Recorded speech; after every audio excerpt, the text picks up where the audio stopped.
ఎంతమంది ఎన్ని విధాలుగా విమర్శించినా వాటన్నిటిని తట్టుకుంటూ ఎవరు ఎలాంటి కామెంట్లు చేసినా పట్టించుకోకుండా నువ్వు పనికిరావు అని మాట్లాడినా స్థిరంగా నిలబడి తనేంటో ప్రూవ్ చేసుకుని ఈరోజు అసలు టైటిల్ రేసులో విన్నర్ అయ్యే స్థాయికి వచ్చేసి టైటిల్ రేసులో అందరికన్నా ముందుకు దూసుకొచ్చిన వ్యక్తి ఎవరన్నా ఉన్నారంటే soldier Pawan Kalyan. Big boss season 9లో మొదటి 3 వారాలు చూస్తే అసలు ఇంకా ఇతను ఉండడు, ఇవాళ రేపు వెళ్ళిపోతాడు అనుకున్నారు బయటికి.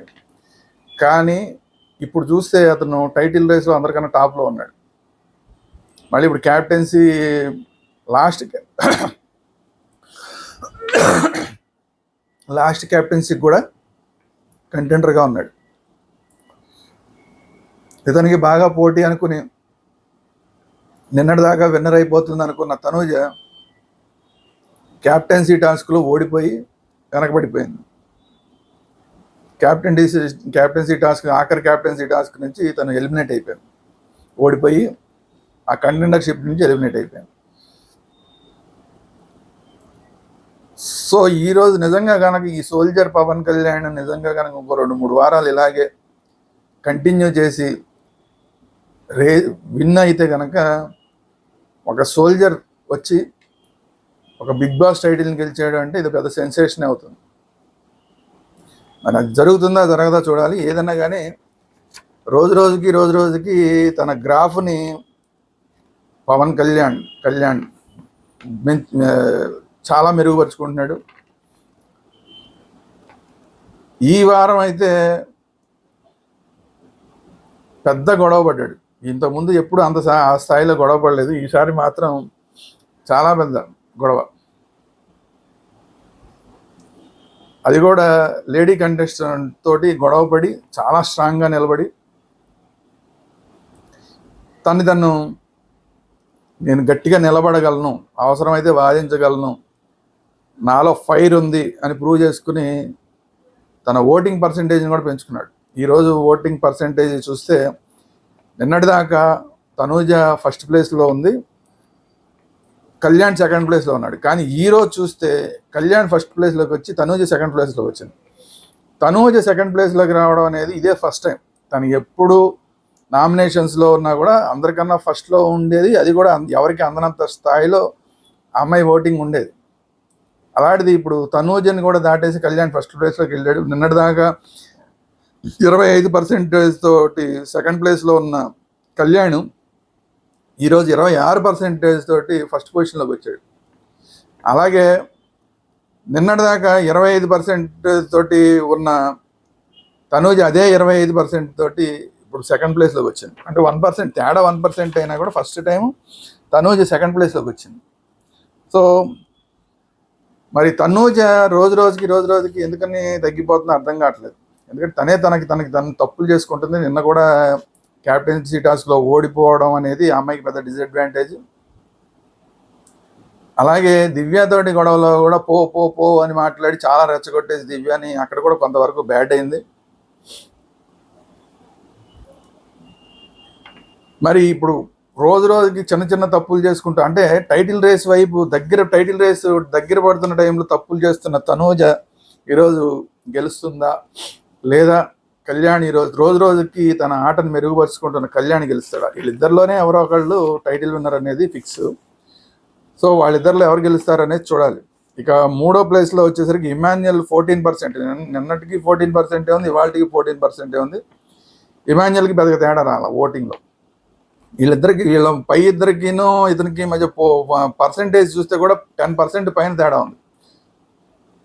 థర్డ్ ప్లేస్లో ఉన్నాడన్నమాట, కానీ కంటెండర్షిప్లో అయితే లేనట్టు లెక్క. ఎందుకంటే ఇప్పుడు 10% తేడా వచ్చిందంటే రాబోయే రోజుల్లో అంత 10% కవర్ అవడం అనేది చాలా కష్టం.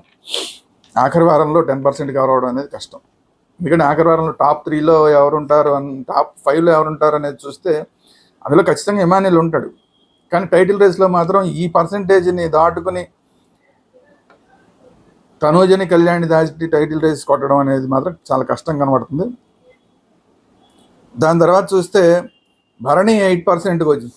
విచిత్రం ఏంటంటే భరణి గారు నిన్నటిదాకా ఏంట్రా బాబు 5th పొజిషన్లో ఉన్నాడు అనుకున్నవాడు ఇవాళ 4th పొజిషన్లోకి వచ్చాడు. ఎందుకంటే ఇద్దరితోటి ఏదైతే దివ్యతోటి తర్వాత తనూజ్తోటి ఉన్న బాండింగ్లన్నింటినీ పక్కన పెట్టేసి వాళ్ళిద్దరిని ఎప్పుడైతే నామినేట్ చేశాడో భరణికి కొద్దిగా ఇప్పుడు ఓటింగ్ పెరుగుతోంది. అది కాకుండా నాగబాబు గారు రావడం అనేది అది చాలా పెద్ద అడ్వాంటేజ్. నాగబాబు గారు వచ్చి డైరెక్ట్గా సపోర్ట్ చేసేసరికి ఇప్పుడు పవన్ కళ్యాణ్ ఫ్యాన్స్ కానీ లేదంటే మెగా ఫ్యాన్స్ కానీ ఇప్పుడు భరణికి కూడా ఓట్లు వేస్తున్నట్టు కనబడుతుంది. సో అది క్లియర్గా కనబడుతుంది. 8% తోటి అతను 4th ప్లేస్లో ఉన్నాడు. సో ఈ నలుగురు అయితే సేఫ్లో ఉన్నారు. అక్కడి నుంచి చూస్తే మాత్రం మిగతా వాళ్ళందరూ కొంచెం డేంజర్ జోన్లో ఉన్నారు. డేంజర్ జోన్లో ఉన్నది ఎవరంటే డిమాండ్ పవన్ 7% తోటి డేంజర్ జోన్లోనే ఉన్నాడు.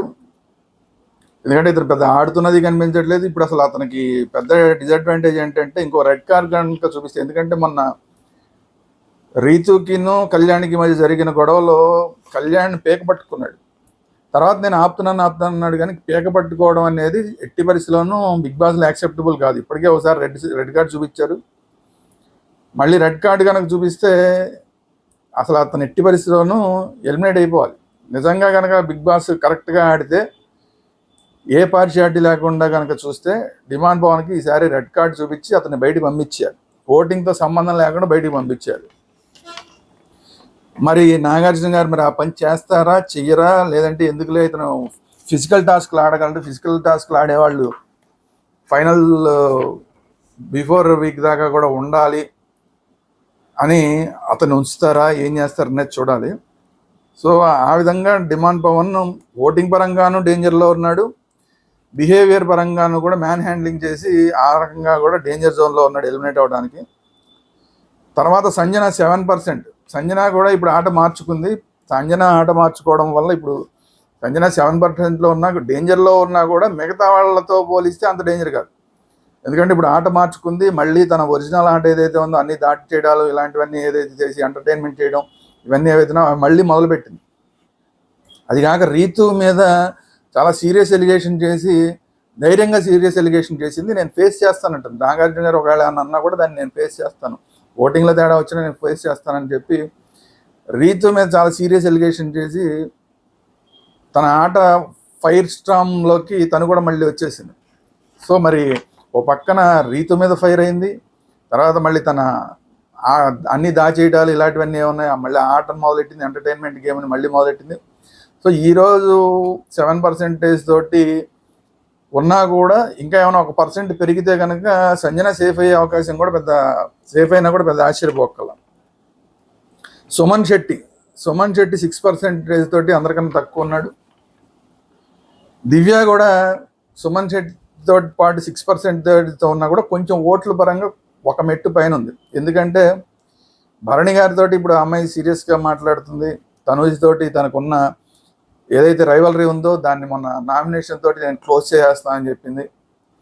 అందువల్ల ఈ వారం కనుక సేవ్ అయితే నెక్స్ట్ వారం కూడా మళ్ళీ దివ్య సేవ్ అయ్యే అవకాశం ఉంది. నెక్స్ట్ వారం ఒకవేళ తనూజ్ లేకపోతే కనుక తనూజ్ తోటి కాంప్రమైజ్ అయిపోయింది కాబట్టి దివ్యాని ఎట్టి పరిస్థితుల్లో బయటికి పంపించాలని చెప్పి మిగతా వాళ్ళకి ఓట్లు వేయడం వాళ్ళు అలాంటివన్నీ ఎవరు చేయరు కాబట్టి సో దివ్య డేంజర్లో ఉంది, 100% డేంజర్లో ఉంది. కానీ ఈ వారం సేవ్ అయితే నెక్స్ట్ వారం కూడా సేవ్ అయిపోయే ఛాన్స్ కూడా ఉంది.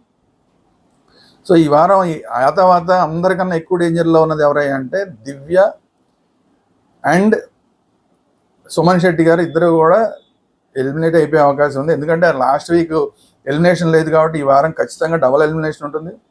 ఆ డబుల్ ఎలిమినేషన్లో వీళ్ళిద్దరు వెళ్ళిపోయే అవకాశం ఉంది. ఒకవేళ నిజంగా సిన్సియర్గా కనుక బిగ్ బాస్ ఆటను చేస్తే కనుక డిమాండ్ పవన్ ఎలిమినేట్ అయిపోయే అవకాశం. డిమాండ్ పవన్ కనుక ఎలిమినేట్ అయిపోతే వీళ్ళిద్దరిలో ఒకళ్ళు సేవ్ అవుతారు. అది సుమన్ శెట్టి సేవ్ అవుతాడా, దివ్య సేవ్ అవుతుందా అనేది అది బిగ్ బాస్ చేతిలో ఉంటుంది. సో చూడాలి మరి ఏం జరుగుతుందో. మొత్తానికి ఓవరాల్గా చూస్తే మాత్రం పవన్ కళ్యాణ్ రేస్లోకి వచ్చేయడం, ఒక కామన్ మ్యాన్గా వచ్చి ఈ స్థాయిలో కప్పునే కొడతాడా అన్న స్థాయికి అతను రావడం ఏదైతే ఉందో ఇది ఎక్స్ట్రాడినరీ విషయం. ఇది కంటిన్యూ చేస్తాడా చేయడా అనేది చూడాలి. సో మీరేమనుకుంటున్నారు? టైటిల్ రేస్లో ఎవరు గెలుస్తాడు? కళ్యాణ్ గెలుస్తాడా, తనుజ గెలుస్తుందని మీరు అనుకుంటున్నారా? ఎలిమినేట్ అయిపోయేది దివ్య అనుకుంటున్నారా, దివ్య అనుకుంటున్నారా, డెమాన్ పవన్ అనుకుంటున్నారా, సుమన్ శెట్టి అనుకుంటున్నారా? ఈ ముగ్గురులో ఏ ఇద్దరు అవుతారు? ఖచ్చితంగా ఇద్దరైతే అయిపోతారు. ఆ ముగ్గురులో ఏ ఇద్దరు అవుతారని మీరు అనుకుంటున్నారు? లేదంటే వేరే ఎవరైనా ఎలిమినేట్ అవుతారని మీరు అనుకుంటున్నారా? మీకు కామెంట్ రూపంలో తెలియజేయండి. ఈ వీడియోని నచ్చినట్టయితే లైక్ చేయండి, అలాగే ఈ వీడియోని అందరికీ షేర్ చేయండి. దాంతోపాటు మన ఛానల్ని తప్పకుండా సబ్స్క్రైబ్ చేసుకోండి. Thank you very much.